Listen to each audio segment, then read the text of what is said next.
बड़ा अजीब जमाना आ गया। जो लोग गाली गलौच देते हैं, निहायत बदतमीज हैं, उन्हें देश के प्रधानमंत्री सम्मानित कर रहे हैं, उनसे अमिताभ बच्चन मिल रहे हैं, ये रणवीर अलाहाबादिया है, इनसे देश के तमाम बड़े पॉलिटिशियन मिलते हैं, इन्हें इंटरव्यूज देते हैं, इनके साथ पॉडकास्ट करते हैं और देश के प्रधानमंत्री इनकी तारीफ करते हैं। 2019 में इसे जो है बेस्ट इन्फ्लुएंसर के रूप में अवार्ड देते हैं। और ये घटिया आदमी, कल परसों एक फंक्शन था, कोई प्रोग्राम, ये यूट्यूब पे एक एपिसोड आता है समय रैना का, इंडियाज गोट लेटेंट, उसके अंदर एक पार्टिसिपेंट को बोल रहा है कि आपके मदर फादर अगर किसी प्राइवेट पोजीशन में हो तो आप उन्हें देखना पसंद करेंगे या फिर उन्हें ज्वाइन करेंगे। कुछ ऐसा बोला इसने, जिस शब्द में बोला वो तो मैं बोल भी नहीं सकता। एक को बोल रहा है कि 2 करोड़ दूंगा तुम मेरे साथ, आगे बोलने की जरूरत नहीं, आप समझ गए होंगे। एक भाई साहब ये समय रैना, ये राजेश रैना के बेटे हैं और राजेश रैना पत्रकार हैं और ऐसे पत्रकार हैं जो कश्मीर से आए, उसके बाद में ईटीवी में, न्यूज 18 में काफी फेमस हुए। और जब हम जैसे लड़के जो जर्नलिज्म फील्ड से जाके उनके यहाँ इंटर्नशिप करें तो वो लंबे लंबे ज्ञान पेलते हैं, संस्कार की बातें करते हैं, संस्कृति की बातें करते हैं। लेकिन इनका खुद का लड़का एक बात के अंदर 4 बार गालियां देता है। इसके बाद में आती है लड़की अपूर्वा, कुछ भी नहीं है, लेकिन ये सोशल मीडिया की एक बड़ी इन्फ्लुएंसर है और ये एक पार्टिसिपेंट को बोल रही है कि जहां से आए उस रास्ते को कभी बाद में देखा है क्या। प्रॉपर वर्ड यूज करके बोल रही है, मैं तो बोल ही नहीं सकता। और ऊपर से अश्लील से अश्लील गालियां उसको दे रही हैं और वो सामने माइक लेके खड़ा है। बदतमीज वो भी है कि तू सुन रहा है, रैप्टे मार 4, इसके पास ज्यादा से ज्यादा क्या है, इन्फ्लुएंसर है, पैसे है, इसके अलावा क्या है, तेरे अंदर भी तो प्राण है। और दूसरी बात, तू गया क्यों वहां पे जब अश्लील प्रोग्राम चल रहा था? अपनी मां बहन की गालियां सुनने गया था वहां पे। अब मैं आज इस पे बात क्यों कर रहा हूं?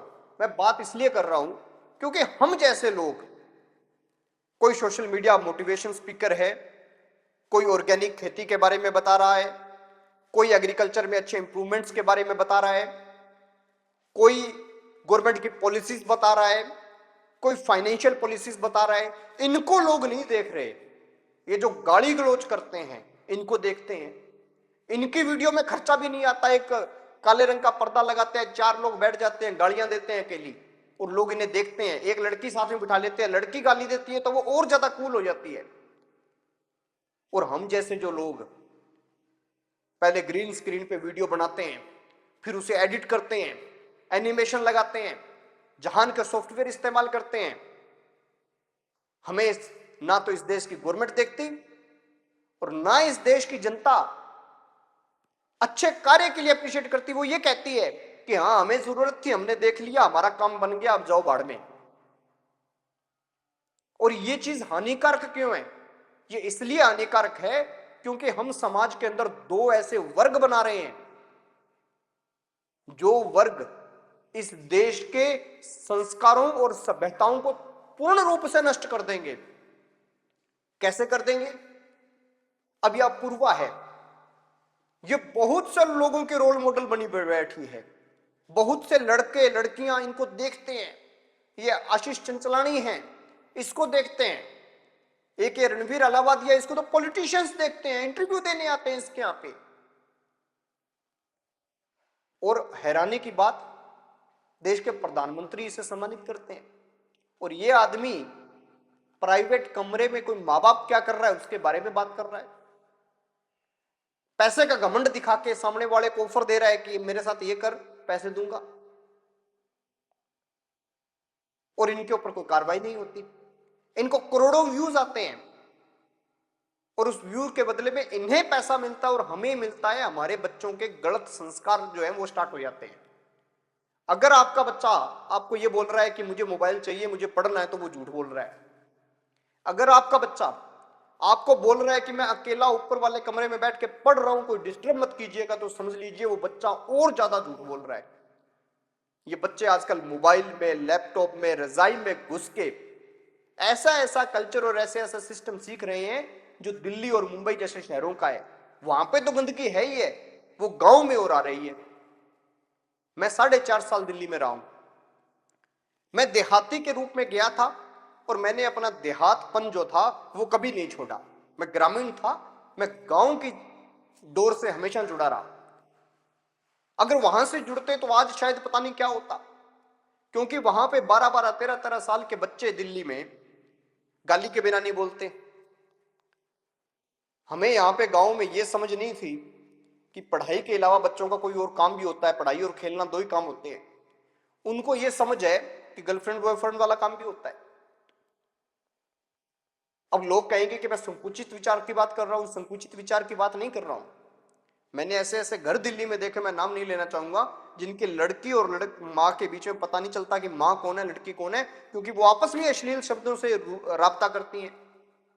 गाली देना तो तकिया कलाम हो चुका है। तो वो सब गंदगी दिल्ली की थी और इन सोशल मीडिया प्लेटफॉर्म्स के जरिए हमारे ग्रामीण अंचल में आ रही है, और जो सबसे खतरनाक है। तो मैं गवर्नमेंट से भी कहना चाहूंगा कि इनके ऊपर बैन लगाओ, और सबसे बड़ी बात, जो माँ बाप हैं वो इस बात का ध्यान रखे कि ये कितने भी बड़े इन्फ्लुएंसर हैं, ये अपने घर पे हैं और ये पैसे के लिए काम कर रहे हैं और किसी चीज के लिए काम नहीं कर रहे। इनको आपके बच्चों को देखने मत दो। इस बात को हमेशा याद रखें। आपका बच्चा पढ़ेगा तो किताब से पढ़ लेगा, कॉपी से पढ़ लेगा, जरूरत नहीं है उससे नेट की। इस बात को भी याद रखें। चाणक्य नीति कहती है कि कम से कम 3 बच्चों को ग्रुप में बैठ के पढ़ना चाहिए, और 5000 साल से 6000 साल से भारत में अध्ययन हो रहा है। कभी कोई क्लास आपने सिंगल बच्चे की नहीं देखी होगी, कितना भी अमीर माँ बाप हो। ग्रुप में पढ़ाई कराओ, बच्चे सीखेंगे और ग्रुप में उनका मन भी लगेगा। एकांत में होते ही बच्चे के मन में कोई ऐसा ख्याल आया कि डोपामाइन थोड़ा सा सीक्रेट हुआ और वो दूसरे रास्ते पे चल दिया। हालांकि देश के कई राज्यों के मुख्यमंत्रियों ने भी इस बारे में चर्चा की है। ओपोजिशन हो, महाराष्ट्र में तो वहां के मुख्यमंत्री हो, वहां का विपक्ष हो, सबने यही बोला है कि इन लोगों पे कार्रवाई होनी चाहिए। तो रणवीर, अलाहाबादिया, समय रैना, अपूर्वा, ये सब तो नापे जाएंगे। और मैं तो रिक्वेस्ट करता हूं, वो एक आशीष चंचलानी करके है, वो भी यहाँ आया था, उसको भी नापो। एक वो यूपीआई पेमेंट की बात कर रहा था सरदार, उसको भी नापो। एक आजकल एक बूढ़ा सरदार आया है, उसको भी नापो। एक बीबी की बाइंस वाला है, वो उसको अलग ही लेवल पे बड़ा मतलब आदमी बता रहे हैं, ये आज तक वाले बुला लेते हैं। मैं मीडिया इंडस्ट्री से रहा हूं, मुझे तो इनका पता है सबका। ये ललन टॉप वाले शरीफ बनते, ये भी बुला लेते हैं उसको। तो इनको भी आप नापो। एक वो किरी मनाटी कुछ करके आदमी है, एकदम अश्लील आदमी है, गाली के अलावा कोई काम नहीं करता। उनकी माँ, बहन, बेटियां सब देखती हैं वो सिस्टम, पर वो कुछ नहीं बोलती। क्यों नहीं बोलती? क्योंकि घर पे पैसा आ रहा है, करोड़ों रुपया छाप रहे हैं लड़की गालियां दे दे के। तो आजादी होनी चाहिए बोलने की, लेकिन इस लेवल पे नहीं होनी चाहिए कि एकदम गंदगी फैला दी जाए। तो इसके खिलाफ सरकार को कड़ा एक्शन लेना चाहिए। और आप माँ बाप हो तो प्लीज हाथ जोड़ के विनती है, अपने बच्चों को सुरक्षित रख लो।